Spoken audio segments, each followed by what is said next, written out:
जय हिंद दोस्तों, स्वागत है आप सभी का हमारे YouTube चैनल देश की आन माँ की पहचान में। दोस्तों, आज की इस वीडियो में हम बात करेंगे बिहार चुनाव 2025 के उन तमाम बड़े सवालों की जो गिनती के बाद जंगलों में क्यों मिली वीवीपैट की पर्चियों की बड़ी बड़ी ढेरियां। क्या यह सिर्फ लापरवाही थी या कोई बड़ी गड़बड़ी छुपाई जा रही थी? तो आइए हम सबसे पहले एक नजर डालते हैं चुनाव में हो रहे नतीजों पर। बिहार में 2025 विधानसभा चुनाव में एनडीए ने भारी जीत दर्ज की। कुल 243 सीटों में एनडीए को मिला 202 सीटों का बहुमत, जबकि महागठबंधन 35 सीटों पर ही सिमट गया। शॉकिंग बात यह है कि नतीजों के बीच ही वीवीपैट पार्टियों के बीच खड़ा हुआ बड़ा विवाद और यहीं से कहानी बदलती है। सवाल ये उठता है कि आखिर पर्चियां मिली कहां कहां।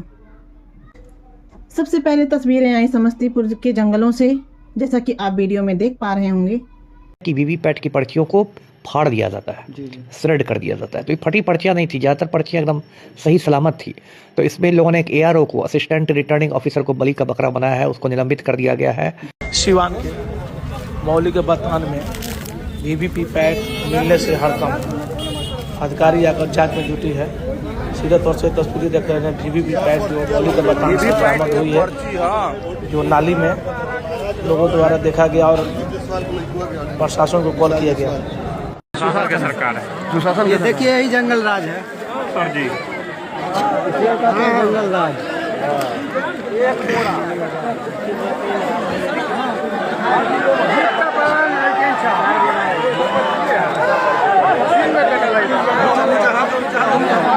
छोटू छोटू ठंडा वंडा घोड़ा बाकी है, कटिंग वाला भी है सब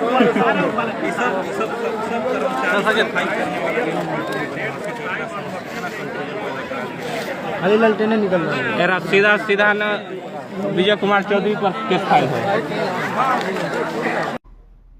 इसके बाद मामला और भी गंभीर हो गया जब रिपोर्टर्स आने लगी। शिवहर, समस्तीपुर और सिवान के जंगलों में पर्चियों की ढेरियां मिली।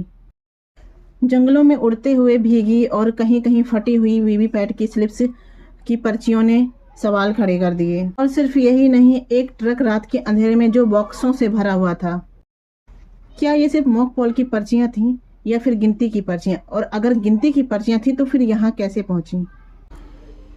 तो आइए सुनते हैं प्रशासन का जवाब। चुनाव आयोग और प्रशासन का कहना है कि ये मॉक पोल वाली पर्चियां थीं जो पोलिंग के टेस्टिंग के लिए लाई जाती हैं। इनको गलत तरीके से नष्ट किया गया है। तो सवाल ये उठता है कि अगर ये केवल मॉक पोल की पर्चियां थीं तो अलग अलग इलाकों में, जंगलों में, सड़कों पर कैसे पहुंची? किसने पहुंचाया? और सोचने और हैरान कर देने वाली बात यह है कि अगर ये पर्चियां सिर्फ मॉक पोल की थी या टेस्टिंग की हुई पर्चियां थी तो इसे जंगलों में, सड़कों पर किसने पहुंचाया और क्यों? ये जनता का सबसे बड़ा सवाल और अहम भी है। अब सवाल ये उठता है कि अगर ये पर्चियां सिर्फ मॉक पोल की पर्चियां थी तो इसको सड़कों पर, जंगलों के बीच में ले जाने की जरूरत क्यों पड़ी? इन सब विवादों को मद्देनजर रखते हुए आइए चर्चा करते हैं हम सीसीटीवी और ईवीएम पर। तो विवाद यहीं खत्म नहीं होता है। समस्तीपुर के स्ट्रांग रूम का सीसीटीवी कुछ समय के लिए बंद हो गया था। विपक्ष ने आरोप लगाया है कि उसी बीच ईवीएम के कुछ बक्से अंदर लाए गए हैं। हालांकि प्रशासन का कहना है कि कुछ तकनीकी गलती थी, ऐसा कुछ भी नहीं हुआ था। लेकिन पर्चियों का मिलना प्लस सीसीटीवी बंद होना, ये दोनों एक ही बात की ओर इशारा करते हैं कि यह कोई साजिश रची जा रही थी। और शक हो भी क्यों ना, दोनों काम एक साथ होना ये कोई कोइंसिडेंस नहीं था, ये एक सोची समझी चाल थी। तो आइए एक नज़र हम डालते हैं विपक्ष के आरोपों पर।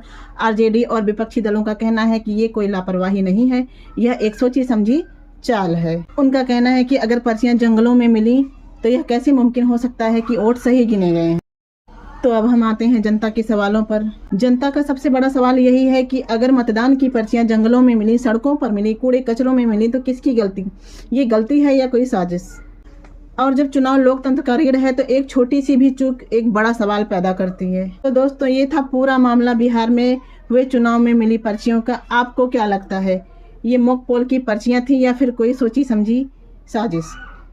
कमेंट में ज़रूर बताइएगा। और हमारे चैनल को लाइक करिए, सब्सक्राइब करिए और शेयर करिए और ढेर सारा प्यार दीजिए। और साथ ही आप सबसे बहुत बहुत रिक्वेस्ट है कि सोनम वांगचू सर के लिए आवाज़ उठाइए प्लीज़। उनको हमें जेल से बाहर निकलवाना है, उनको मरने नहीं देना है किसी भी कीमत पर। जय हिंद, जय भारत, नमो बुद्धाय।